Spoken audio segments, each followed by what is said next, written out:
I have been inspired by this woman's work. It has been a pleasure to work with her, and I am privileged to present to you Mrs. Joyce James.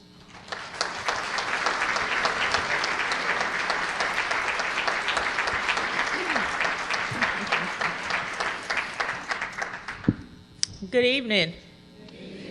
And thank you so much for inviting me to be your keynote speaker for this Lutheran Mission Assembly.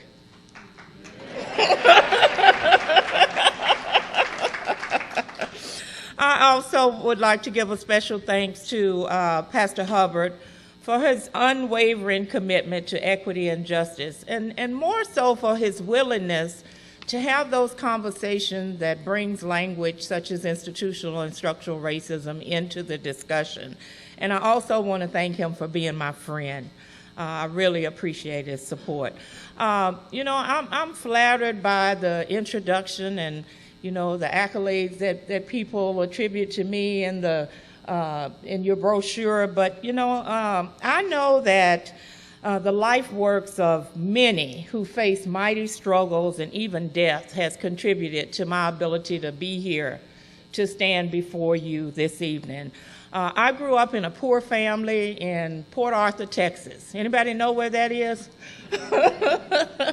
On the west side of the tracks. During that time, it was an all-segregated community. I attended all-black schools through high school graduation. And I rode with my mother in the back of the cars of white women that she worked for, who said that they loved us. And I believe that they believed that they did love us, but they did not feel like we were equal to them. And so that's been kind of the subject of some of the work that I've been doing. I was blessed in 2004 to become the first African American to lead the Texas Child Protective Services system. And I later went on to head the center and did a lot of work to address racial disparities that resulted in improvements for all children, youth, and families. Because even though you'll hear me talk a lot about institutionalized racism and racial inequities and who it impacts, the ultimate goal of any work that we do to change and transform systems is for the betterment of all people. And so we really need to keep that in mind. After almost 34 years in state government, I'm proud that I'm able to continue this work through my private consulting business, and I look forward to also doing a workshop on tomorrow.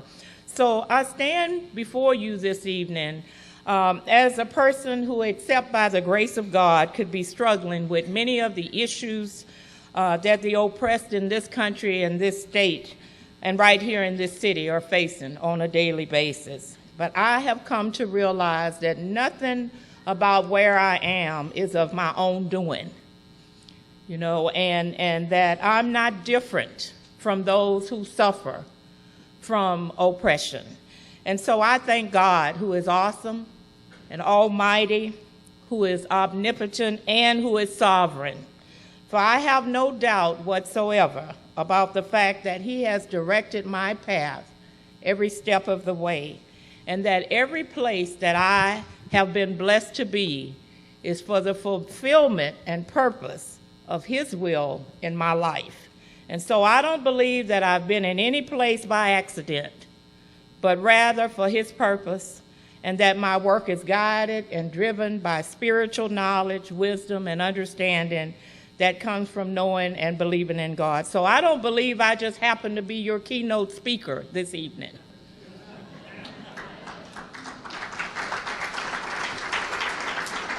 No, my message, it comes with a lot of reflection, a lot of praying, a lot of reading my Bible verses, and a lot of asking God to just give me the message that I needed to deliver here this evening. And so this message is guided by the Holy Spirit. Now, it may contain some language that may make you feel uncomfortable, and it may contain some language that will be contrary to some of the beliefs that people have.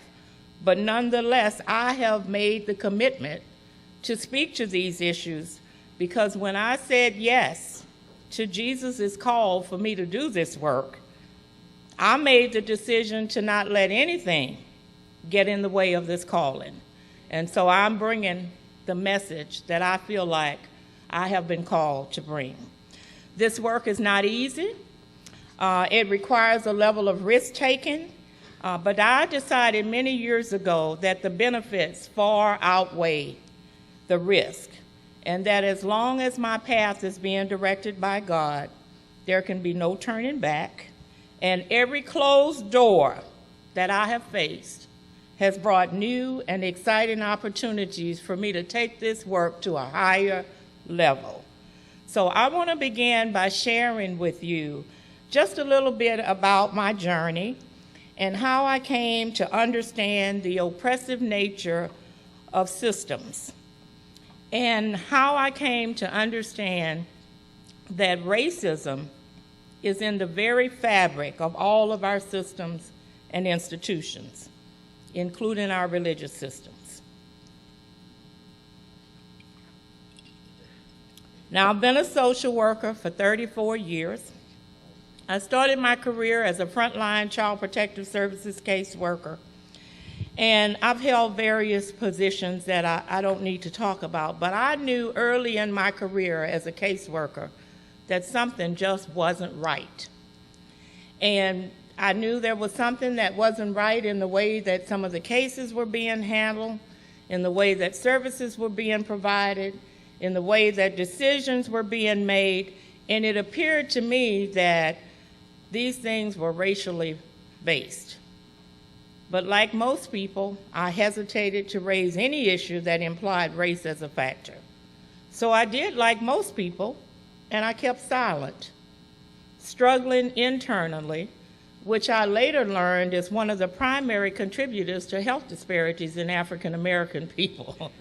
And so one morning about 18 years ago, when I was a manager at the regional level, I made a decision that I didn't come to my work for my own comfort, that it really wasn't about me, but it was about the children, youth, and families that I had chosen my profession to do work on behalf of. And so I cautiously decided that I was going to ask for some data. You heard Pastor Hubbard say, I've asked for so much data in the last 18 years that when people see me coming, they just start getting out the data books. But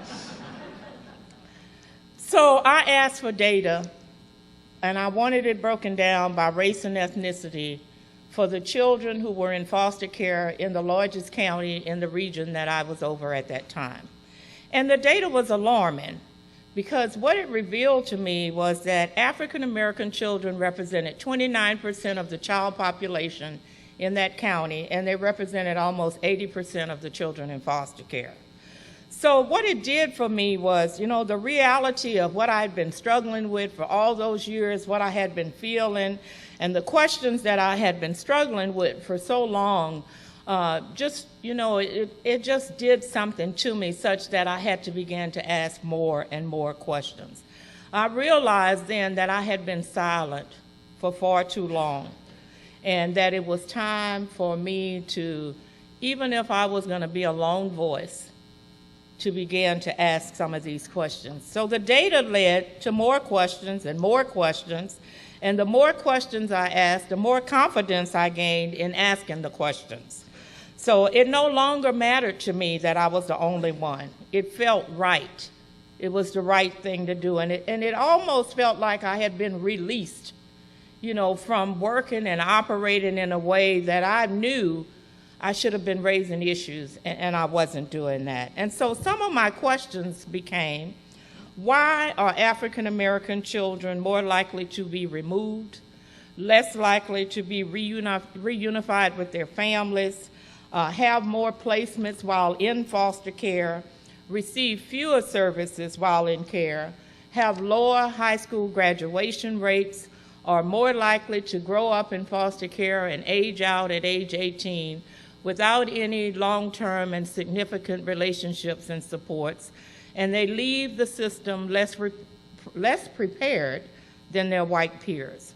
And I continue to struggle with finding those responses and realizing that we really had to begin to stop looking just at surface issues, but to really begin to look and dig deeper and do a deeper analysis. And so it's been a long journey from those years when I worked as a caseworker and a supervisor. But one of the things that remains really vivid in my mind and that still drives my commitment and passion for this work today is the faces of the children who made up my first caseload. And I can still remember the names of some of those children. Jimmy, who's deceased now, who was a mentally retarded young man that lived in residential treatment centers. Rebecca, Tanya, Curtis, Morris, Cindy, Brenda, sibling groups. Most of these young people were older African-American teenagers that I put in my car and drove across the state of Texas, far away from their home communities, and placed them in facilities where I never would have placed my own children. And you know, I still struggle with that today because many times systems drive us to do things that we would not normally do. You know, back then I thought, who am I to question whether or not I can place these kids here? They're licensed by the state. Obviously, it's okay to put them here. You know, and so it's those things that I really struggle with. And I really wanted desperately to change some of the circumstances that I found later from the research that was contributing to the overrepresentation of African American children in foster care. You know, some of the things like poverty, unemployment, lack of education, substance abuse, and I came to learn later possible worker bias.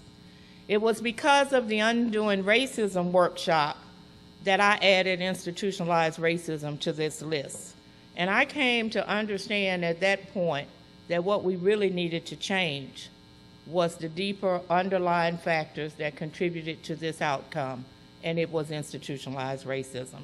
So it was this workshop that really helped me to see more clearly the reasons for disproportionality and racial disparities as we struggle through discussions on history, culture, race, and how institutionalized racism is still embedded in the very fabric of our institutions in this country. And so, you know, I have been determined to make addressing this issue part of my life work and to raise the issue at every opportunity without hesitation. The work is that important to me, and I've been able to do this work in a way that it's brought many other people to the table, people of all races, because until we all have a sense of urgency and can feel that this work is right for all of us, none of us will see our vision for what we as well-meaning people and as Christians really believe is right for all people of God. And so in my work and through my participation in numerous workshops, you know, I understand that racism has taken many of us prisoner, and that no matter how well-meaning or how well-intentioned we are, we all play a role in sustaining it. And I believe that it has contributed in many ways to a loss of our humanity. You can't use the same thinking that created the problem to try to fix it. And so you really have to go back through to come forward to really begin to impact the problem. So in the 15th and 16th centuries, discovering human beings in Asia, Africa, and the Americas who looked and often act different from themselves, Europeans concluded that these superficial differences were surely indicators of much more fundamental differences as well.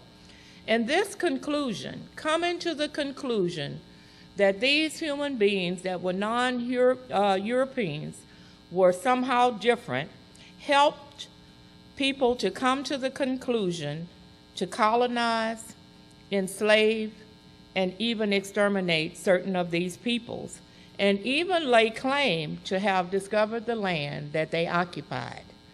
Now, it is critical to our humanity, our wholeness as Christians, and to any anti-racist movement in our institutions, that we examine the history and the role that our institutions played in supporting and or fighting against the enslavement and annihilation of human beings. Europeans came to believe that races are in fact distinct and identifiable human groups, that there are systemic, inherited biological differences among races, and that the non-white races are innately inferior to whites. Now, in the United States, the cognitive dissonance between the values and beliefs of the Protestant founders for human rights, liberty, justice, democracy, brotherhood, and equality, alongside the practice of enslavement of Africans and the making of Mexican Americans a foreign minority in the land of their birth, and genocide of Native Americans was resolved by classifying groups of people by virtue of their physical characteristics as being not only different, but innately inferior and thereby unworthy of rights and entitlements. Now, if we think about that in the 15th and 16th century, and examine that in terms of how those messages have continued to be transmitted down throughout our generation, no matter how much we try to fight it. And I want to say here that I don't believe that any of us intentionally or maliciously or calculatingly in any way intend, but everything about how we're socialized and the messages that we receive and even the history that we are taught places and keeps that kind of thinking inside of us. And so America's a foreign-born minority in the land of their birth and genocide of Native Americans, again, it was resolved by classifying groups of people by virtue of their physical characteristics as not only being different, as I said, but of being unworthy of rights and entitlements.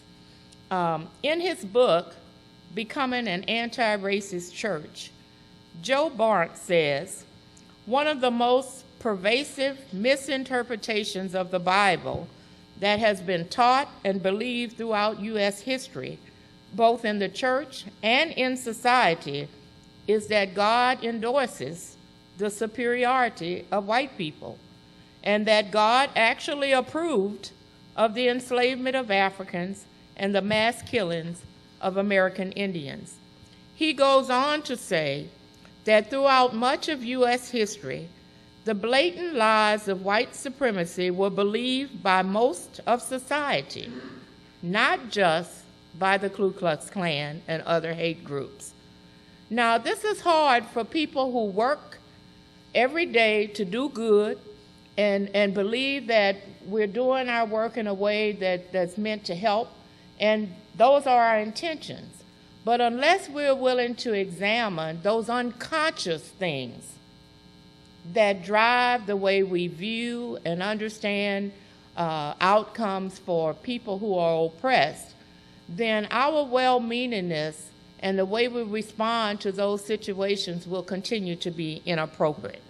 And I believe, as I said, that we are often unconscious of how we've been socialized around these beliefs. And this is the reason why much of the racism and racial bias that exists in us today is unconscious. Through our workshop, we will seek to bring this thinking to a conscious level.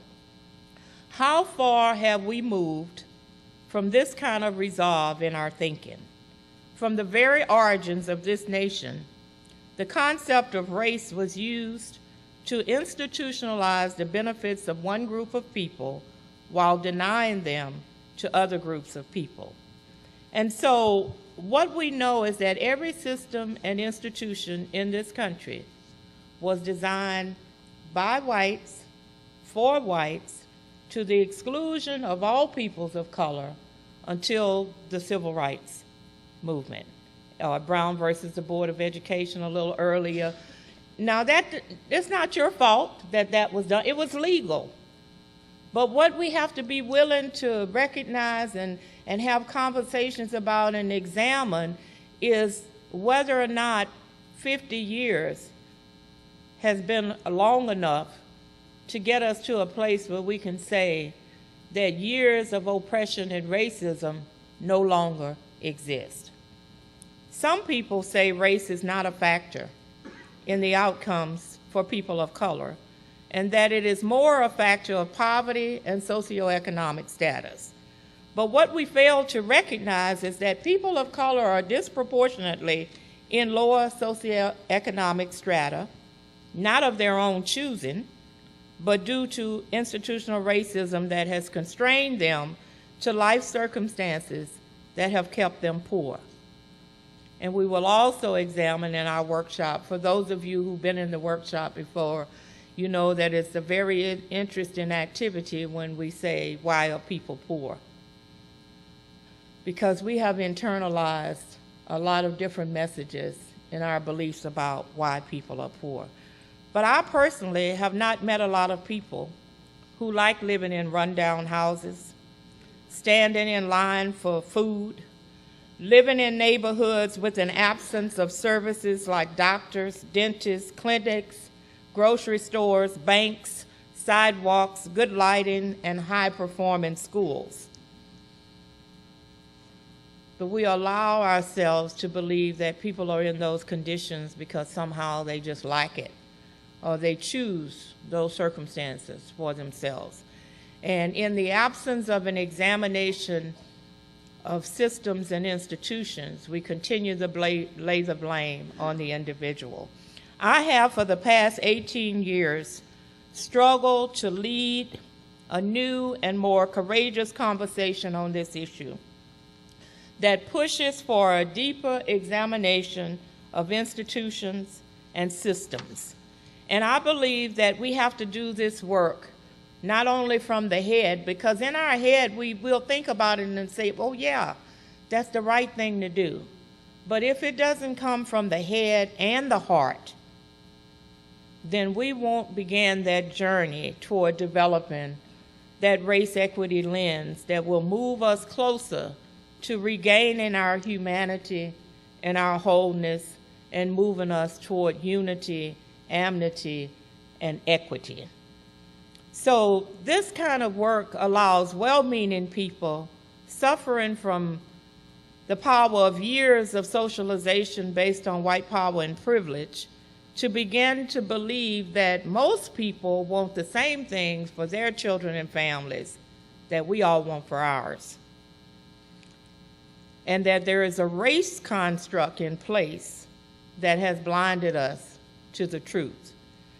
I believe we are at a point in history where we must face the fact that our refusal to engage in these conversations that would develop that race equity lens has contributed to our continued creation of programs to fix broken people.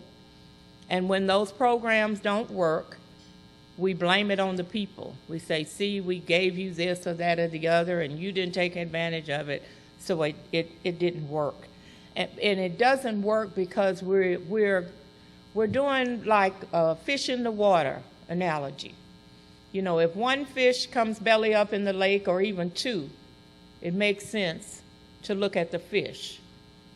But when all the fish come belly up in the lake, it's time to look at what? The lake. You know, and so that's the analogy around the work that we have to do related to our institutions. So in my work, I've emphasized the role and responsibility of systems to do what I refer to as turning the mirror inward and beginning to examine the policies and practices that have kept the bookends in place.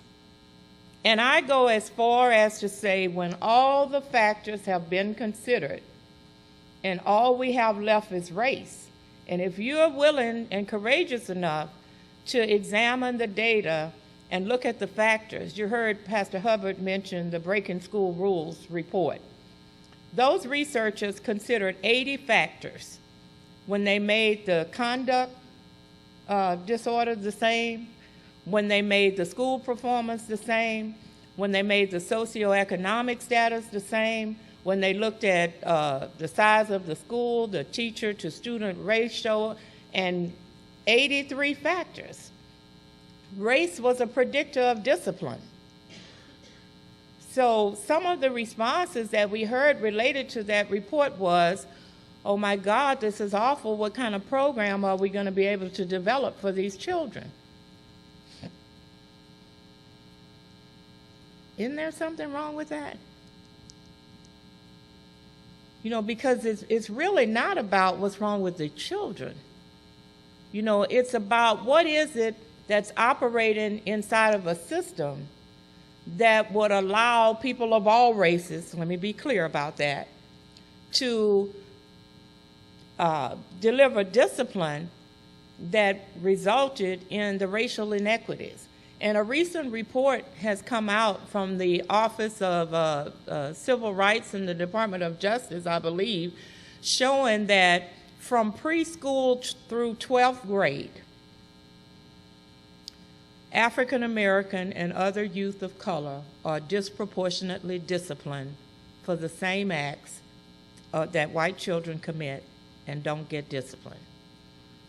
And so we have to be willing to have a conversation about that in a way that informs us of where does that come from within us. Because again, it's not intentional, it's not deliberate, it's not malicious, but it has to do with us getting in touch and raising that to a conscious level so that when we can see it, then we can change the lens through which we view it, and we can have a different response.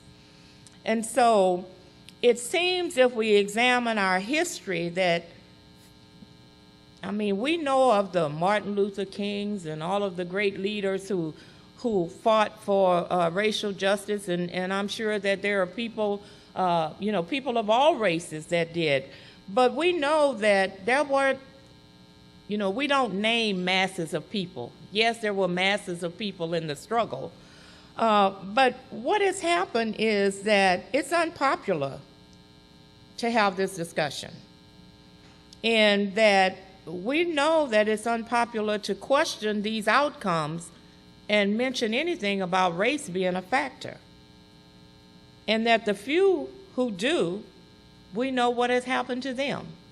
That many have lost their lives, or they've lost their jobs, or they've lost their status in society. But the question that we have to ask ourselves is, what is the biblical priority of justice? And again, referring to Joe Barnes' book, he says, and I quote, "The underlying assumption is that anyone who names the name of Jesus is called to participate in the ministry of justice in the world as a central part of the mission of the church. Moreover, no justice task is more important in the Christian church than to stand against racism and to work for the dismantling of racism in the church and in society." But part of the problem for us in accepting this role as Christians lies in the misunderstanding of the term racism. Legalized racism, and remember, it was legal before the 1960s.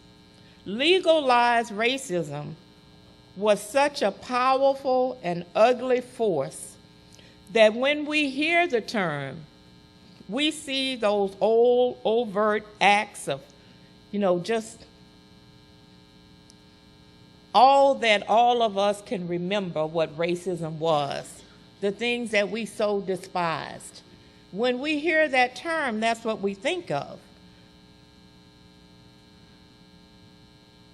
The truth today is that even if we removed all persons who openly admit to being racist, we still wouldn't have equity.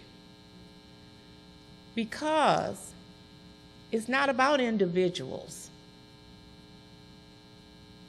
It's not about individuals, but it's about the design of systems. See, now that the doors to systems and institutions have opened to all people legally, why have we not seen major changes in outcomes or equity? And I say it is because of the continued racial divide that is fueled by the belief that some of us are inherently inferior while others are superior. I actually had someone to tell me that recently in looking at data around educational outcomes and the achievement gap. And a gentleman said, well, the difference is because of, biologically, IQs are different. Only time I'd heard that in all of the thousands of people that I've had an opportunity to engage with. But, these messages are reinforced by every system and institution that continues to develop programs instead of making transformational change in their policies and practices. Religious institutions have responded by setting up programs of charity to assist the needy. Now, this type of response is absolutely necessary, but it is endless. It will never go away as long as you are not in a position where you are advocating to end poverty. If all you're doing is developing programs and services to feed the hungry, clothe the poor, give shelter, you will have an endless stream of programs, and you will always be in that business.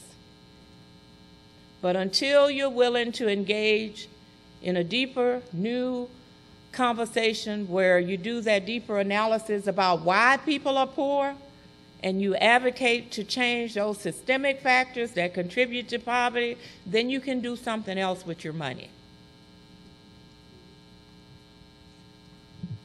Okay? So if we examine the data and consider all the factors in every system that I've looked at data for, we find that race is a predictor of well-being. In every state in this country, barring none, African American children are disproportionately represented in foster care in every state in this country. Now, I'm going to talk about this in my workshop tomorrow, but we would be socialized to believe that that's so because African American families abuse and neglect their children at a greater rate. But if you dig deeper, you'll find that when all things are equal, we are more likely to remove black children from poor, single-headed households and to provide in-home services to white, poor, single-headed households. And so you have to dig deep enough to examine and understand that. The education system is failing our children. From preschool to high school, as I said earlier, and including in community colleges where I've done some work lately where they're working on their men of color initiatives, in that young people can come to the community college level equally prepared, same or similar SAT and ACT scores, and something happens once they get there that has put men of color on a different trajectory toward not completing their two-year college experience. And so it is great that at this assembly you have included a person who's put forth a deliberate effort to change the institution that he works in. I'm talking about Mr. Huerto from California. I'm really impressed with the work that he has done to reduce suspensions in the school where he's principal in California. And his workshop is also on tomorrow. This work is critical to eliminating the school-to-prison pipeline, which is a real street. If you examine it, and if you do that deeper analysis of the impact that the education system has on poor communities and on children and families of color, you will see the real street from the school to the prison. And this is a street that many black and brown students go down. And it's not because their parents don't value education or they don't study hard enough. If you're willing to examine the difference in schools in poor communities and those in middle and upper class communities, then maybe you might be willing to say, there's something about this system. It's not just about the people, let's at least have some mutual accountability. Almost 60% of black male high school dropouts in their early 30s have spent time in prison. Black children are 3 times as likely to live in poverty as white children. Hunger and homelessness are on the increase. Children are born into poverty every 46 seconds in the world's richest nation. And I would say that this is not an act of God. The percentage of young, jobless black men continues to increase, part of a trend that generally hasn't abated in decades, and it is getting worse. According to a recent report by the National Urban League, the black-white income gap has only closed by 6 points in the past 50 years. Overall, the racial unemployment ratio is unchanged since 1963 at about 2 to 1, regardless of education, gender, region of the country, or income level. How long are we willing to be silent about the fact that we live in a society where in America's present justice system, you are better off being rich and guilty than poor and innocent? How long will we be silent about the fact that we continue to incarcerate a disproportionate number of people of color, locking them up, giving them records, and then providing them with no means of re-entering society or starting over again? If it's a drug felony, no food stamps, hardly no opportunity for a job, no public housing, no assistance for education. Can you remember a time in the last 50 years when prisons and jails were not filled with people of color, primarily African Americans? A system that did not even include African Americans prior, after the end of slavery is when black men started to enter jails. Prior to that, they really weren't put in jail. We know what happened to them, how the justice system handled them at that time. So we've gone from total exclusion in all of our systems to over-inclusion.